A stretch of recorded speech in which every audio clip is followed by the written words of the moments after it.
Okay, Prof, let me give you a free hand. Where would you want to start unpacking from his speech? Let me allow you, because we also need to lay there that President Tinubu, even right from his campaigning days, we had a feel, of course, he's pro-business, he's been governor before.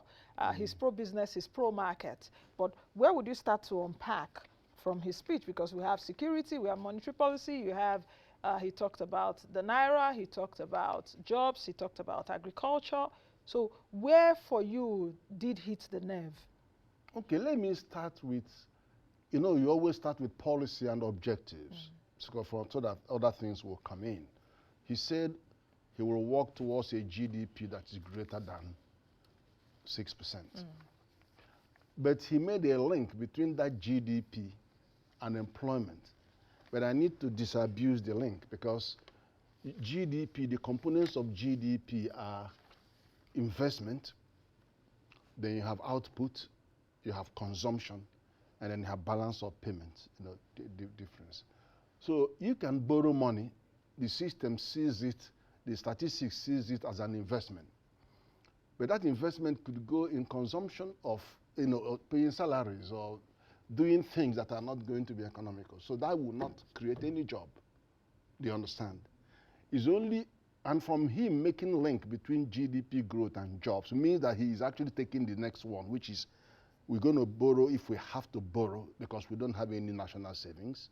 Obviously, who goes are borrowing, goes are sorrowing, only to the extent that it was not fit for the purpose. But according to our law, our fiscal law, FRA 2007, if that borrowing is purposeful and there is good justification for it, and you have analysis, good analysis that shows it's going to work, it will target infrastructure or capital expenditure and human resource development.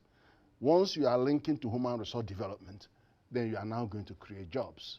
But then the economic activity that you are going to create by investing is the one that creates the jobs. The jobs give disposable income. Disposable income gives you ability to buy education, buy health, and buy your way out of poverty in a sustainable manner.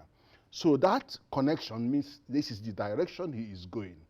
But then they also need to understand also, which it was true, I could see that, federal government in the National Medium-Term Development Plan says we're going to raise investment of 350 trillion. But we, all levels of government, can only come with 50, just under 50, 49 point. Private sector, you guys get the 300 trillion. So for a start, 85%, private sector is going to find 85%. So that means that there's going to be more aggression in looking to get to work with the private sector.